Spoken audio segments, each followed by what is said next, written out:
We probably spent 45 minutes sitting side by side in their office, going through point by point all the things that I didn't do correctly, but could learn from and implement in my next version.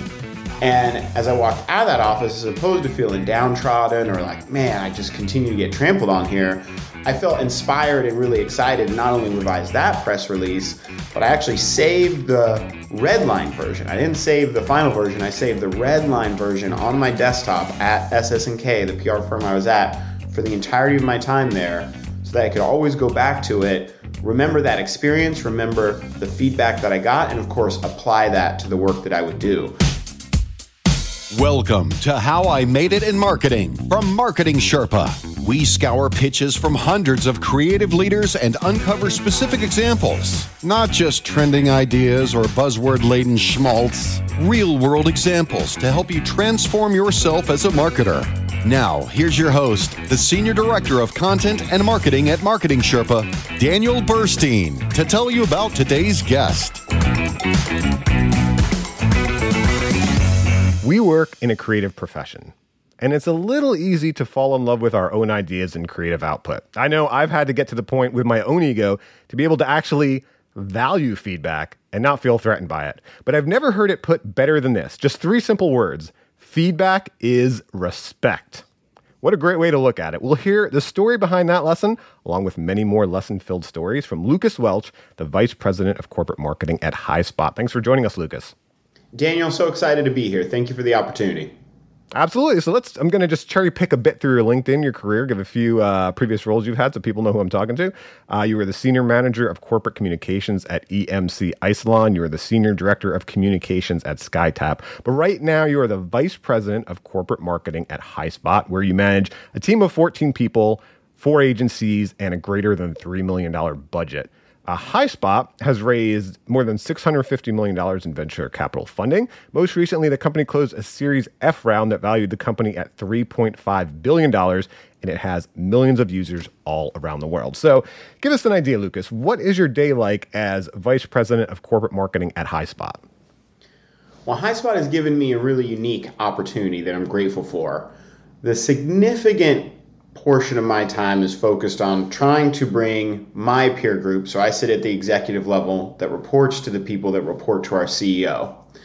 I spend a significant amount of time across that group, Vice President of Product Marketing, Vice President of Community, Vice President of Enablement. Obviously, we have a really strong enablement team at a sales enablement company, trying to think through the tightest, most collaborative motion where we can take our message to market the most simplified way, cut through the noise, and really be a credible partner to both our prospects and our customers, and how they themselves can use enablement to drive strategic growth for their businesses. And so it's a significant amount of time trying to find the work and the collaboration, the alignment opportunities between our teams, because it's very easy, particularly in these hybrid or fully virtual work environments, to go into your silo, start doing your thing, think you've got a great idea, but not think about the downstream impacts on team A or team B. So there's a good amount of trying to figure out how to lock arms so that we're doing the few best things together. And then that, of course, relates to helping my team understand what the primary objectives are, what their role is in them so they can see the impact of their work on what the business is trying to achieve. And of course, giving them the coaching, the content reviews, the time, the support that they need to be successful in their roles. So it's a lot of across, a little bit of up, and a good amount of down in terms of trying to create the collaboration, the communication that'll have us executing with efficiency to try to help our customers be the best they can.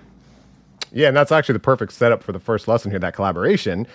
So the first lesson from the things you made in marketing, you talk about the power of integrated storytelling and community. So I would think that collaboration would be successful to get that right message all over the organization. But why don't you tell us you learned this earlier in your career. How did you learn this lesson? So I had the opportunity to work at a company called Chef Software that was open source. So if anyone out there either is working at or has worked at an open source company, it really rests on the power of that community, that open source community that is not getting paid to contribute to your software programs. And that's a really interesting dynamic because, as the rise of the developer, if you will, has taken place and so many businesses, even non-tech businesses, use development of software to drive their innovation, there is still this very large community worldwide that just loves to collaborate on making great software that they can all use. And they do that out of their own goodwill, often trying to solve their own problems, but by nature also solving others. And so Chef was based on a very thriving open source community. And as I learned more about this community, I learned like traditional demand gen tactics, as you might have them at other B2B companies or other companies all up, weren't going to be the same when a good amount of the people that use your software are never going to pay for it, and a good amount of the development that's happening on your software is being done for free. And so the kind of traditional tactics of we want to take a lead, we want to convert it through the funnel, we want to turn it into a closed won opportunity and repeat that cycle, certainly those were there, but you had this other dynamic of how do you capture the investment and the opportunity that the open source community gives you without over leveraging it and pushing them away by trying to sell them too hard. And so as I learned about the power of community at Chef, I was running communications, so that was PR, AR, and content. And I didn't have a lot to do with the demand gen engine, and I was really focused on our message, our story, and how to take it to market. We had a really important new product, a new open source project that we were going to launch, and this was going to both offer the open source community a really new exciting opportunity to develop and take that software to the next level, but also solve some of the thorniest challenges for our commercial customers and helping them manage increasingly large sets of applications based on the infrastructure that either cloud or physical servers that our Chef software was already automating. And so as I thought about how to take this story to market, and as you just heard me right there, not the easiest story to describe to a layman, if you will. And so as I thought about what we needed to do, I realized that just doing the communications flow wouldn't be enough. And so I spent a good amount of time talking to our demand gen team, talking to our community team. And as opposed to us each create plans in a silo, hearkening back to what I talked about in my current role, we started to create a collaborative integrated plan. How would we leverage the community, beta testers, early adopters, people who could both make the software better and speak to the software's benefits? How would we leverage demand gen, but again, in that community aspect, do so in a way that was respectful of the people that weren't necessarily going to buy our software, but also created the demand down the funnel for those that very much could benefit from the commercial version of this new open source project. And then lastly, we needed a great story. And so working with an awesome PR firm called Revere PR, they still are in full operation if you're looking for a great firm, we spent some time crafting a story that we felt would be differentiated and cut through and get us to the level of Wired magazine. And over about 2 years, myself and our CTO and co-founder Adam Jacob, we built a relationship with a reporter named Cade Metz. I believe he's now at the New York Times covering AI. And Cade and Adam would just kind of shoot about open source software and science projects. You know, we spent 2 years not getting Chef coverage as much as Adam would provide background or context on complex subjects so that Cade could write about Google and other large organizations. But eventually we felt this project, this new launch, was going to be the story that Cade would really want to dig into and cover himself. And so we pitched him the exclusive. He liked the story. He wanted to do it. We got everything from an in-person photo shoot with Adam in San Francisco to an above-the-line homepage for the day of the launch story from Cade Metz on Wired.com and in Wired Magazine. And we coordinated that with the demand team doing a webcast in which Adam and some of those beta testers from the community would demo some of what the software could do for your application sitting on that infrastructure in terms of automating their deployment, and would allow those community voices to come through and talk about the scale and the potential of it. We also had some customers come and talk about how this would solve their thorniest challenges. And of course, through a long tail advertising promotion of the webcast, we drove, I think, nearly 1,000 live attendees, which if you think about webinars today is pretty impressive. And so that brought both the open source community and our commercial prospects and our existing customers, who of course would be prospects for the commercial version of this new project, all together at the same time to see the power of it, paired with that Wired magazine story. So that's adding like pomp and circumstance and excitement about it overall. And that awareness impact put a huge spike in our website, huge spike in leads to the sales team, created a whole new burgeoning community within the Chef community on this project that quickly became at the top of the different Reddit threads that were tracking Chef's releases. And so we had this kind of culmination of all of the parts of marketing working together: demand, community, communications, analyst relations, etc., to put everything together at one point in time to really capture as much awareness as we could, funnel that to sales, but also drive excitement in the community. And the results were website traffic. We crushed our quarterly number the next quarter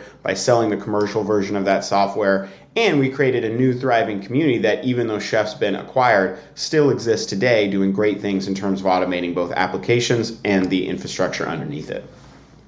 So first of all, that's beautiful, Lucas. That's a great example of integration. And I wonder, when you're crafting that story, what role did feedback play from that open source community? Like, how did you engage that open source community before you went live? Because, I mean, that's a great story of how you empower the community. We've seen just as many stories of companies that shot themselves in the foot because they went commercial, they alienated a community. That Reddit thread became hate posting, you know what I mean? So it can go in the opposite direction, too. When that Wired article comes out, they're like, these jokers, they're ruining it, you know what I mean? It wasn't like the early days. So I wonder, like, did you engage in any sort of feedback before you're going public, before you're working with the press, before you're, bringing it all out? And so kind of pre-test and know that launch would be successful? Yeah, totally. I mean, and clearly you know the vibe. So Adam Jacob, a perennial individual. I just can't say enough about the time I got to work with Adam. So he was deeply involved in something called DevOps from the very early days. Now kind of DevOps has turned to Cloud Ops, and it's all kind of changed. But at the very core, that was all about developers and engineers working together to create software that worked when you deployed it. And Adam had steeped himself in this community. He would go do talks around the world for free, not going to the main stage because they paid him, going to the main stage because he wanted to help. And so he had become a pretty public and known figure in these DevOps communities, in everywhere from like Ghent, which I think is in Belgium. My geography is not good enough to really tell you, all the way through like Austin, Texas.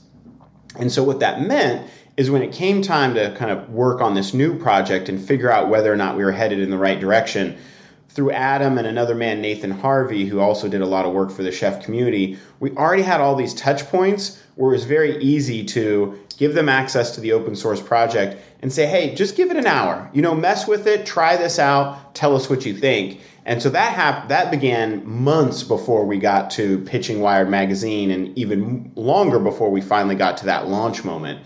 And so we totally went deep into the community, what I'd call it almost like the 25% mark. So well before you think it's ready for broad public consumption, you're giving them very early stage code to mess with, test, bug bash, etc. And the result was, to your point, we got great feedback and we got input on how to roll it out. What is the value here? How do you keep the integrity of open source while as also seeing the commercial opportunities? So that by the time we had our message, that message was actually informed by, and to a degree, written by the open source community users that had helped us test the software and the code and make sure it was what we were going to say it was, so that it had authenticity and it had integrity.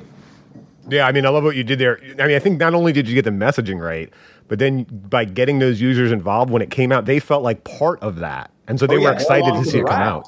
Totally. Yeah. Like now they're invested in the success of it. And so they're championing it. They're getting people to come in and contribute to the code base, which again, in open source is really the key. You need active use. You need people continuing to contribute. And it really worked. Yeah, well, let's talk about feedback. Let's talk about feedback in our careers, because, I started as a writer. Boy, I felt that feedback. I've got to work in sales enablement in my career. Let me tell you, sales folks give feedback. And you say feedback is respect. I like how you word that. So how did you learn this lesson? Feedback is respect. Yeah, so my first press release did not go as planned.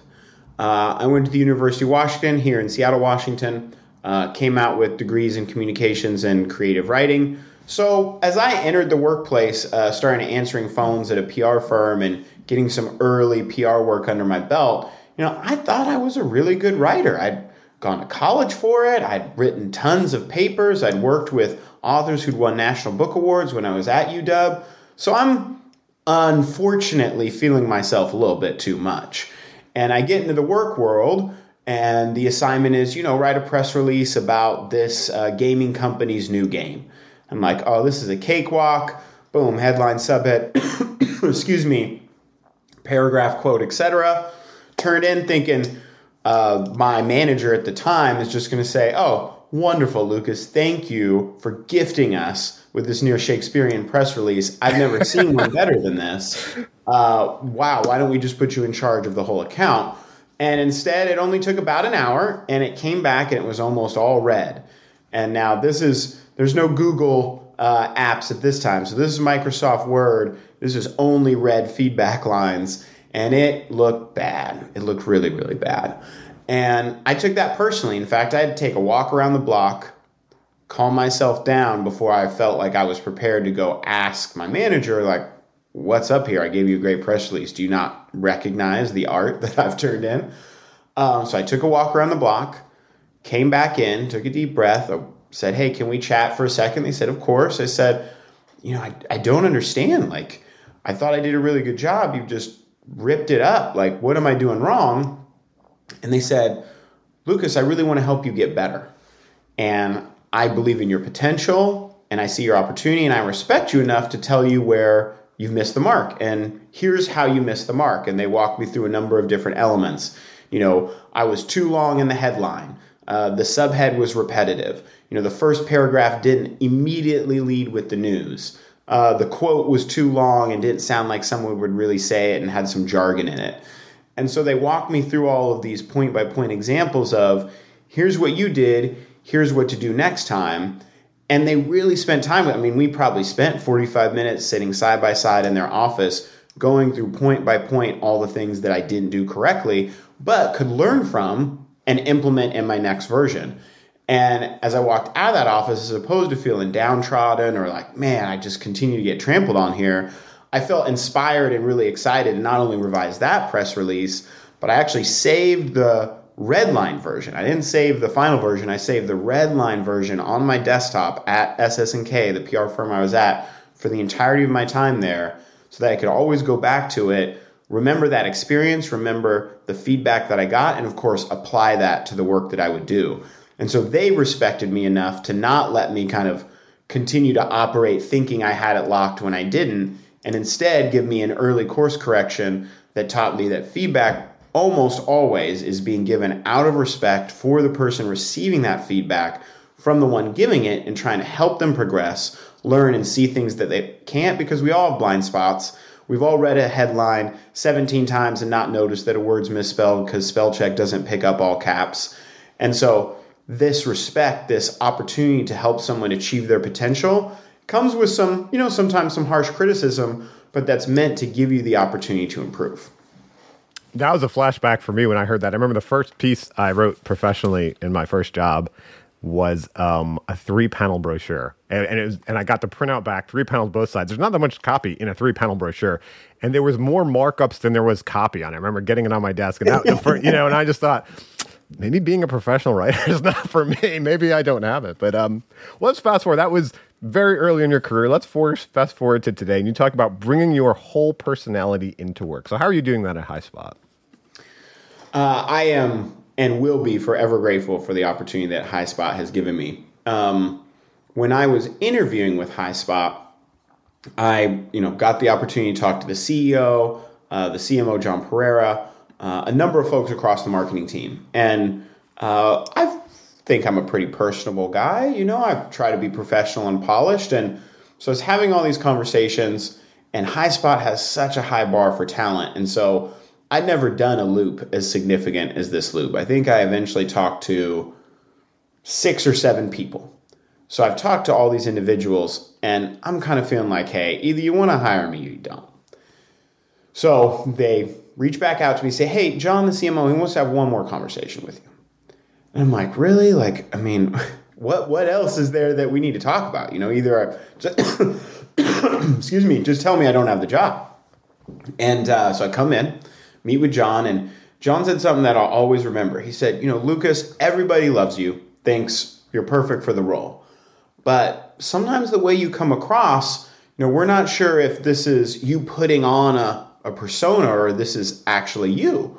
And we want to make sure that if we're going to invest in you and give you this opportunity, that this is your true and authentic self, because that's very important to Highspot's culture, is that everyone feels comfortable bringing their true and authentic self. And, I don't think he said it quite in these words, but he's essentially saying something along the lines of, I've never met someone quite like you, and I want to make sure this is legit. And so I was a little taken aback at first, but then he gave me a story of his own career trajectory and where he had a similar conversation with someone to help me have more context of where he was coming from. And what was so cool about that is it gave me the opportunity first to recognize how serious Highspot was about having people come in, truly be themselves, and ensure that they're a fit for the culture, which has paid dividends for us since I joined and surely was paying dividends for them before I did. And then second, it gave me an opportunity to reflect and kind of think through the 7 interview conversations I had. And what was really neat is at this time I was interviewing for multiple jobs. I had a job. I didn't necessarily need one. So as I took, 30, 60 seconds to kind of say, all right, John, give me a second. Let me think about my answer to this. I realized, wow, I really had been myself because I didn't have to get this job, but I very much wanted this job. And so I was bringing who I really was to those conversations. And so I was able to then reflect that back to him and explain, this is really me. In fact, this is maybe even more me than I've done in an interview loop before because I feel confident where I'm at, but I want to show you who I really am and what I can bring to the table. And if that's a fit, then I know this will really work. And so what that set up is true transparency and candor about both who I was, who my boss, John, is, how we would relate to each other, and what I could bring to the business. And so since then, they've given me so many opportunities. I close every one of our company meetings that happens every Friday and try to give people some context and synthesis around what they've heard and some uplifting or guidance as we go forward into the next week. I get to MC our major customer events and our all-company kickoff. I get to interview folks like Abby Wambach from the U.S. women's soccer team or Bo St. John, who is the CMO at Netflix. I get to have these dynamic conversations in front of these audiences trying to bring messages to people. And it's all because Highspot's given me the opportunity, as you notice, I'm a little verbose, to talk that talk, bring my energy, and try to use that energy to inspire others, to engage others, and to communicate a clear message. And so through that very initial interview with John all the way to the work I get to do today, Highspot has given me the chance to reflect who I really am. And I hope, beyond all the work and the impacts and the interviews and things I mentioned, I hope the really big impact is that for Highspot employees and those like our customers and prospects who attend our events, they see someone being their real self in the workplace and can feel a little bit more comfortable being themselves. Because I believe that's how we'll do the best work. It brings more diverse perspectives to the table. It helps people feel more comfortable with who they are and more confident in sharing their ideas and their opinions. And that's how we make the best decisions. That's how we create the coolest stuff. And that comes from people feeling comfortable being themselves. And if I can make a little bit of an impact in helping others feel like they can be themselves, then I've done my job. Yeah, I mean, especially in an era like now when many of us are working from home and you can see actually what's going on in those people's lives. But let me ask you this, in interviewing marketers, I've learned sometimes being themselves, they bring their background into their role. So for example, I interviewed the CMO of Dashlane. He was an engineer. And when he got into sales and marketing, he sold like an engineer, didn't even realize what he was doing. He was just trying to help people and became very successful. So I understand you have a background in the music industry? That is true. Yes, I was a rapper back in the day and a hip hop promoter. I went by the name Peoples because I'm for my people, back to that encouraging people to be their true self. And I did this kind of 2005 to 2009 in Seattle, Washington. Got to do a number of cool shows, promote some cool shows. Certainly was on the scene doing the circuit when Ben, a.k.a. Macklemore, was starting to build his fan base. And it really put me in touch with some really cool people. Frankly, it taught me some of the marketing principles I still use today. How to create demand, how to use teasers and little snippets of the value you can offer to get people to lean in and want the whole thing. I gave my music away for free before people were really doing that because it was less about the music. I knew the show money was where the money was going to be for me to profit. And that's how essentially the music industry is built today. And it taught me a lot of really cool things. I met some people that are still lifelong friends today and still have a huge love and listen to a ton of hip hop in my daily life. So have you been able to bring that into, like, is there a sales enablement version of Thrift Shop that you've brought into Highbeam or? Well, I mean, there's 16 bars of it at least. So at this year's company kickoff, so every year we've done an all company event that kind of brings everybody together to get us ready on what our strategy is, how we're going to accomplish that strategy, what we're trying to achieve for that fiscal year. And of course, pre-COVID, we were a relatively small company. Everybody could meet in Seattle in person. Then COVID happened, it became virtual. And now we're so large that we generally can't bring everyone together at the same time. So we still conduct it virtually, but kind of have listening parties at regional offices around the world. And so for this year's virtual Momentum is the name of the event. I had the chance to work with a great production company, both in-house. We have an awesome video team as well as a company called SHW. And we did film, to a degree, a bit of a rap video. And so I took an instrumental, gave them 16 bars about the strategy for the year and how we would accomplish it. And I wouldn't say it was as catchy as Thrift Shop, but I'm pretty pleased with the performance. So it wasn't a beat down of the competition or anything like that. It wasn't one of those. No, I didn't lay any diss track down. There might be a diss track in the back pocket if we ever need it. Now, if one of our competitors drops a diss track, then I'm ready to answer. Okay. But generally, I prefer to take the high road. So we've never had any musical performances. This will be I don't know exactly what your episode will be. It'll be in the 40s, and up to 40 something episodes. We've never had a musical performance on the How I Made It in Marketing podcast yet. Would you be able to drop a few verses right now? Oh, I got some for you, Daniel. Bring it. Let's hear it. Okay, so this is How I Made It in Marketing podcast, episodes in the 40s, first ever 8 bars about how I made it in marketing, and here's what I got for you. Mic check, 1 2 1 2. I can't say I've made it, but I'll take it and I'm grateful. My bosses and some losses helped me set the table to tell great stories on ever bigger stages. My advice, take feedback and create in phases. Embrace the draft, laugh, and stay humble. Perks don't replace the work, you gotta hustle. Know the data, but trust your gut to make choices and create stories with a diverse range of voices. Peace. Word. I love it. Thank you, Lucas. Thank you. That is hopefully that will go down in history. The first ever rap song about and in the How I Made It Marketing podcast. Thanks for doing that. Well, maybe people were passively listening. Maybe we've got them actively listening now. I like you grabbing attention. That's a key thing that a marketer does. Well, in both rap music, I think, and in marketing, it's not just the things we make, but it's the people we make them with that are so important. And so in the second half of the podcast, we tend to talk about the people we collaborated with and the lessons we learned from them. And the first person you mentioned was Gary Winnett, who's an executive management consultant, has worked with companies like Amazon, Oracle, and Remitly.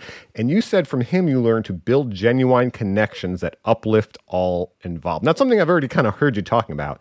So it seems like this has really affected your career. How did you learn this from Gary? Totally. Huge shout out to Gary. He's in Costa Rica right now, enjoying the holiday. So I actually got connected to Gary through my dad. And that would be like, if there's some folks earlier in their career listening to this right now, like lesson 1 is there's no shame in tapping your family as you're trying to build your connections in your career. You never know who your Uncle Bob or your Aunt Courtney knows. So Bill Gates did it. You're in Seattle, right? Bill Gates did it. Yep. Exactly. So I think, often you hear this, go build your network. And it's like, all right, I got to go hit people up on LinkedIn. And it's like, well, who do you already know that might know somebody? And unless you ask, you don't know who they know. So through my dad, I met Gary Winnett. We went and had breakfast at a place called CJ's Eatery here in the Queen Anne neighborhood of Seattle. Unfortunately, it no longer exists.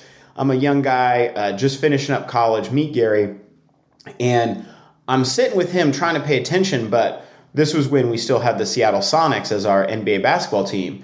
Head coach of the Seattle Sonics and 2 of the players are sitting at a table 2 tables away from us having their breakfast before practice. So I'm trying to focus on what will eventually turn out to be one of the most important conversations in my career, but I can't help but be like, but those are the Seattle Sonics over there.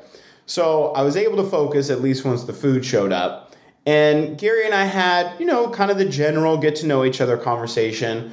But through that, he being just such a master of kind of understanding people's energy level, what they're going to be passionate about, what's going to get them excited and inspired, and equally what might deflate them. I could tell he's kind of thinking about who he knows that might be a good connection for me.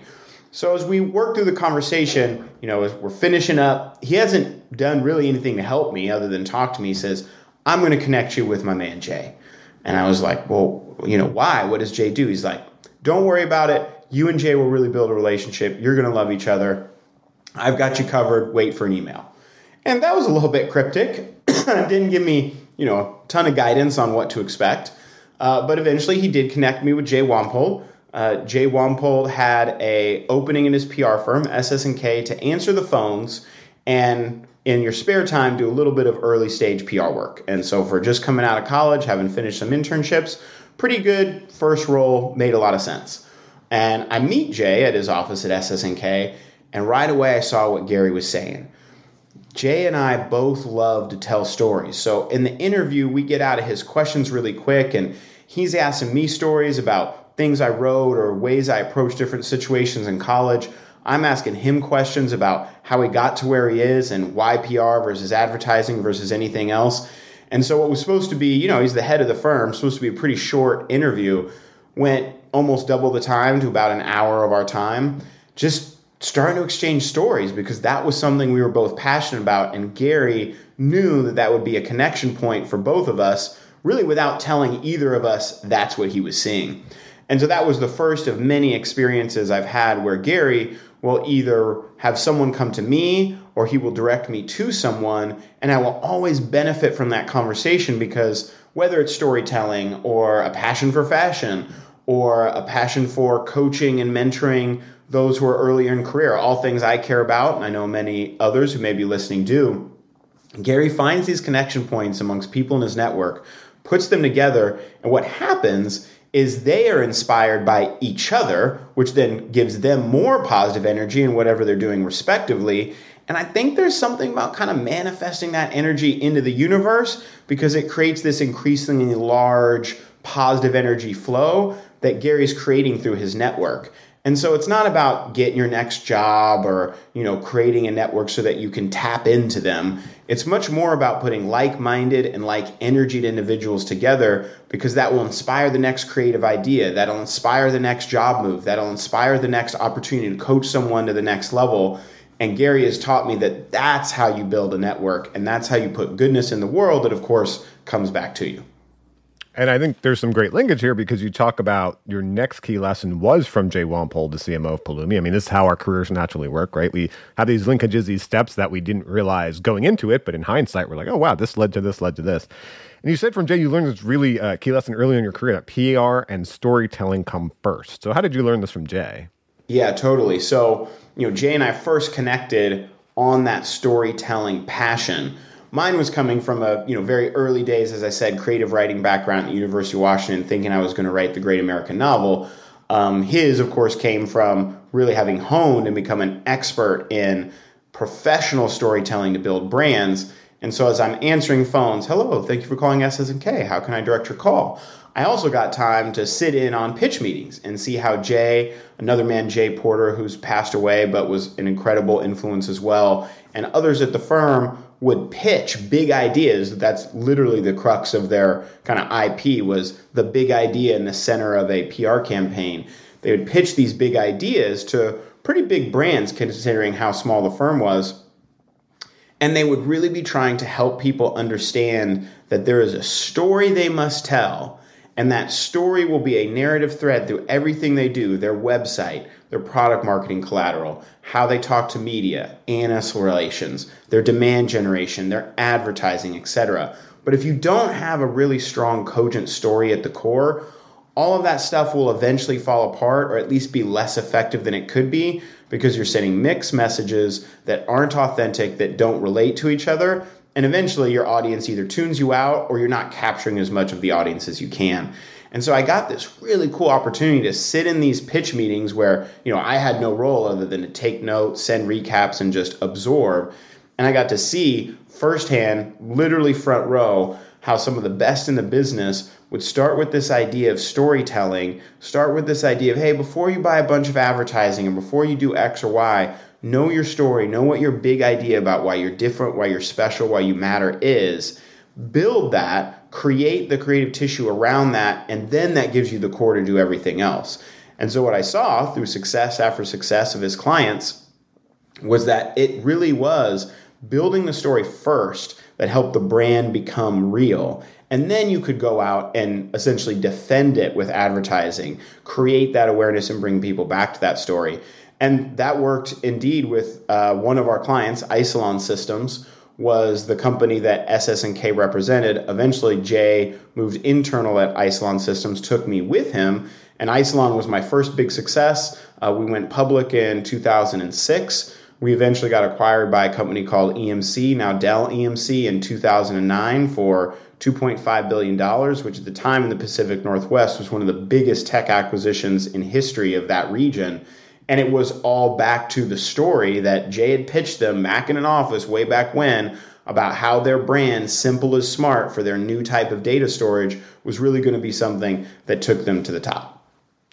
So I wonder if you can say, how do you take that nugget of a story or that story, and how do you communicate it internally and externally to your vendor partners to make sure that every touch point of a marketing campaign or customer interactions reflects that story? And so to give you an example real quick that I got thinking when I was hearing you say some of this stuff is we have a free marketing course, and in session number 15, Flint McLaughlin teaches to encapsulate the essence of the offer in the top 4 inches of the page. And so he's talking about the landing page, like, okay, whatever the essence of the offer is, should be on the top of the page and flow out there. And hearing you talk in this episode about the importance of collaboration that you're bringing in with, all different departments, hearing you talk about integrating those stories as you did, and hearing you talk about, working at these larger organizations, there are many vendor partners. We're talking about you manage up to 5 agencies at once, right? They all need to be aligned on this story. There's all your peers, and there's in sales, there's in marketing, there's in products. There's so many different, groups that really have to, if you're going to communicate this story, analyst relations, PR, they all have to understand that story. So have you learned anything in your career, any examples, any advice on how do you get everyone aligned, speaking from the same page and getting that story right? It's not easy. It's not easy, right? I think I've got some good ideas. I don't think I've fully cracked that nut. If I did, maybe I'd be even further along in my career than I am. So I think one is you've got to keep it simple. So I know that sounds maybe cliche or straightforward, but it is much harder to keep things simple than you often think that it is. And, Isilon's slogan, as it eventually became, was simple as smart. Their storage system was quite simple. But I think that does apply to your message. If you can't describe your core message in one sentence and do that to someone that doesn't already know what your product does, then it's too complex. And so I think number one is, how do you really boil down the essence into one sentence, literally 11 words and a period, not 5 commas in there and 2 asterisks and a dash, and give yourself something that, from grandma to the CEO to the person sitting next to you on the plane to the person at the concert, when they say, hey, what do, you can give them a crisp value statement. Because that at least means, from the salesperson who's on the front lines to the customer success person working with customers, all the way to the engineers who may not ever interact with a customer but still are building the product, everybody can at least have that one sentence to understand this is what we're all about. So I think that is important, because you can literally write that down and give that to everyone. Speaking of writing it down, I do think with that kind of simple brand promise sentence, you do want some level of supporting messaging underneath it. Again, as simple as possible. At Isilon, for instance, we had a one-pager of what that was. And this is back when you printed a lot of stuff. We laminated it, and every salesperson had that on their desk by their phone. And so it just gave them a reference point and hopefully a sense of confidence that they could represent the brand. We've, of course, moved around printing and laminating cards, but I still think, Highspot is a system that literally puts the most important, most relevant content a salesperson needs used for a conversation in front of them for that conversation. So we still use that today to put the key messaging in front of our sales folks, as our customers do as well. And so I think having that very simple codified one-pager that allows you to have your brand promise and the supporting messaging together so that anyone anywhere can read it. And this is key, when the anyone anywhere piece, that'd probably be my next one, is if you're operating in any level of an international business, you really need to make sure that you have a international input into creating that brand promise and messaging. Because it's very easy in America to say, oh, everyone's going to love this. And you've used a football metaphor. And as it turns out, the vast majority of the world views football as soccer. And so you need to make sure that you're bringing in an international perspective all the way down to the colors of your brand palette so that your brand can have international resonance and global connectivity. So I think keep it simple, write it down in as few words as possible. If you're going international, ensure that it's not a, here you go international teams, we've come up with this. It's a give us input, give us feedback, give us ideas, and we'll make sure it's inclusive and representative. And I think the last thing I would say is differentiation is really difficult, right? I mean, particularly in technology where so many software providers essentially do some version of the same thing.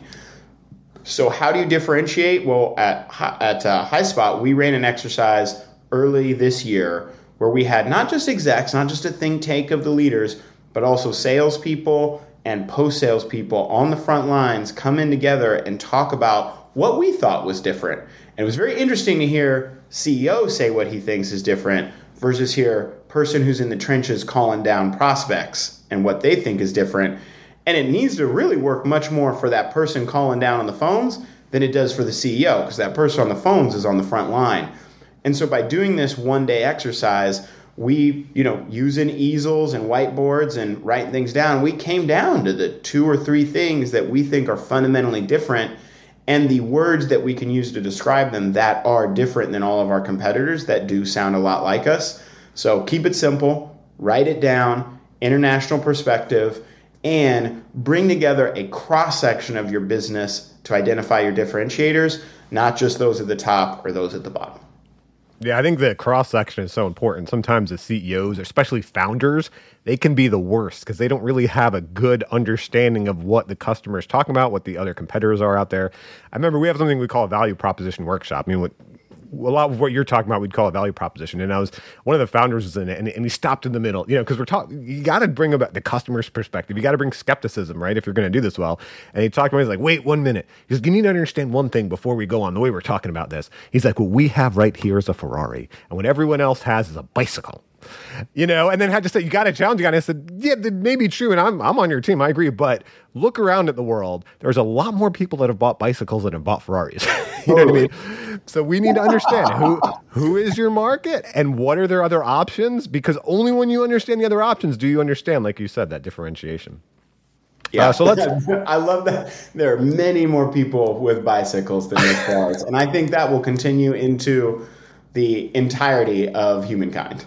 Well, and this is where I think marketers do a service to founders, to CEOs, some of those folks, because when you're talking about startups, pre-IPO companies, the people who have put the work into the product side, whether it's technical or healthcare or something else, they've put part of their life into it. This is where the feedback respect comes in. They've delved sometimes a lot of their money into it, a lot of their wealth, a lot of their time, they've sacrificed so much into it. So it should be hard for them to get this really honest perspective of how the marketplace sees it. And that's where as marketers, we do best to be an advocate for the competition, an advocate for the audience, an advocate for the customer to say like, oh, wait a minute, I hear what you're saying, but there's all this other stuff out there. What really makes you different and better? And that, I think that is a true service we can serve to any CEO, founder, anyone at that level to help them see that perspective. But one of the challenges, at least I've found in working in B2B or in working in complex companies, working in tech is, I was a creative, you started as a rapper, just understanding the stuff, just understanding it. So I love your last lesson. You said, learn it all, not a low bar. You said you learned this from John Pereira, the CMO of Highspot, who you work with now. How did you learn this from John? How do you even live up to that? Yeah, it's a tough one. I'll admit, I've never really bought into the growth mindset type of thing. Like I truly do believe in, kind of consistent curiosity. I don't know if you've ever seen, and listeners out there may recognize The Princess Bride. You keep saying that word. I don't think it means what you think that it means. So let's kind of set the growth mindset baggage aside for this conversation. But one of our guiding principles of our culture is learn it all. So what we really use that to mean is when you walk into a room, no matter who you're walking into the room with and who you are in that room, you're coming in with the idea that you don't know it all, and there will be something you don't know, and that is okay, because that is an opportunity to learn, which will help you get better and which will help the rest of the group get better. And so it is this kind of embrace your natural curiosity and humble yourself enough to step away from the, well, I'm the expert and my way goes. And so what I've learned from John, and John's been an instrumental part of my career, is I was hired at Highspot to do content and communications. And so I had a small team. The work was by and large going well. And a couple months before COVID, the individual who was running our demand gen team departed the company. And John gave me the opportunity to consider whether or not I would manage that team. And I had a visceral no to that. I didn't want to be responsible for leads. I didn't want to feel like kind of I carried a number like a salesperson. In fact, I made some purposeful choices in my career to not be in demand generation. And as John talked to me about the opportunity, I will always respect him for this. He came to me with that learn it all idea. He said, Lucas, worst case is you manage this team, you learn from them. In a few months, we'll hire a backfill. That person can report to me, and you'll have learned a new skill that may serve you well, and you'll have helped the business. And he was right, because I learned so much from that team, many of whom are still at Highspot today, about how real, true, modern demand generation, or acquisition and growth marketing, as people often call it, works. And I'm no mathematician. You probably don't want me doing your taxes. I'm no Excel wizard. But the concepts are fascinating to me. Understanding conversion rates through the funnel, thinking about the differences in your segmentation, your customer base, the velocity of deals. How does that apply to what you can predict versus what you don't know, and how does that inform investments?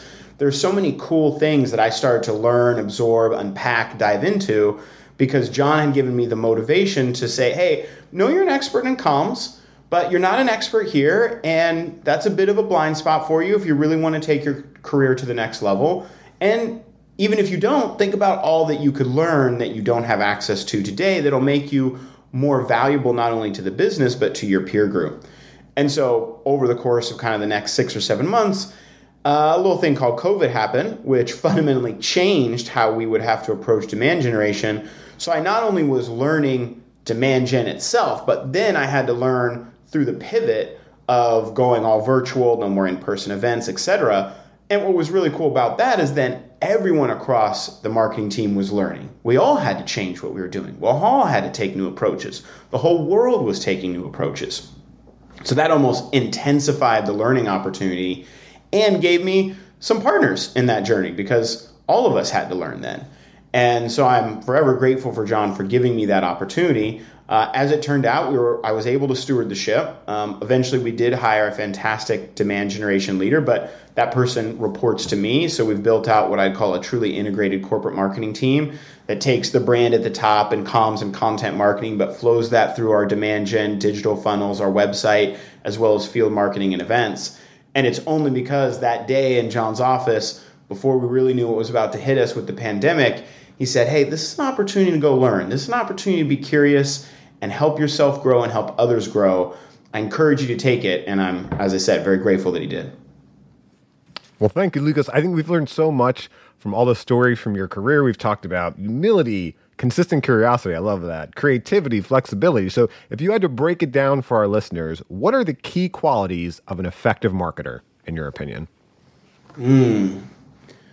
Well, a little bit of inside baseball, of course. Daniel gave me great preparation for this interview, and so I thought about this. But now as we've gone through the conversation itself, I almost feel like I want to adjust my answer a little bit. So I do think, that consistent curiosity phrase, I think that's certainly very important. No matter how much education, no matter how much experience you have, no one human being can know it all. And particularly in marketing, where things can shift so quickly, your web traffic could dive or spike month over month. What do you learn from that?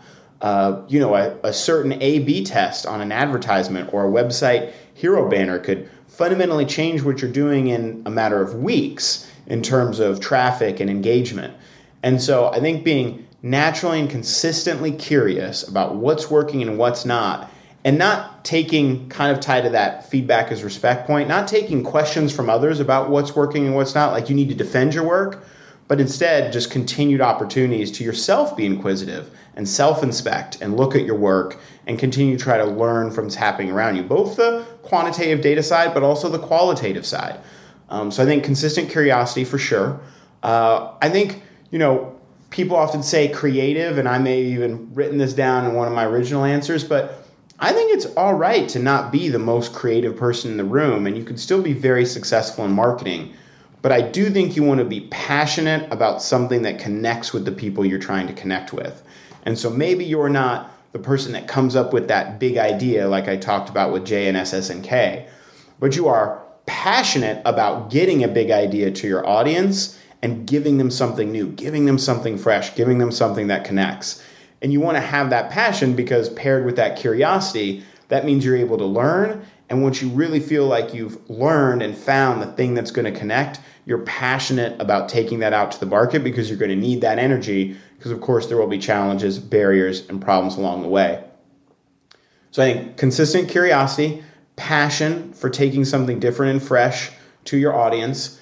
And I think last would be empathy for your audience. I saw a tweet yesterday about someone talked about the bane of their existence was the blanket holiday greeting from the vendor that you don't even work with. And I, to a degree, agree with that statement. Like, if you're going to send a holiday greeting, well, send one that has some meaning and some purpose and some humility in it. Don't just blanket people with a reindeer.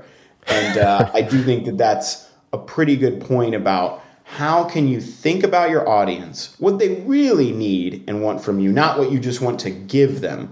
And the more that your concern and your empathy and your thoughtfulness about your audience, what they care about, what they go through, what their challenges are, so that you meet them on their terms versus on your own, I think the better you'll be able to develop the marketing that will connect with them.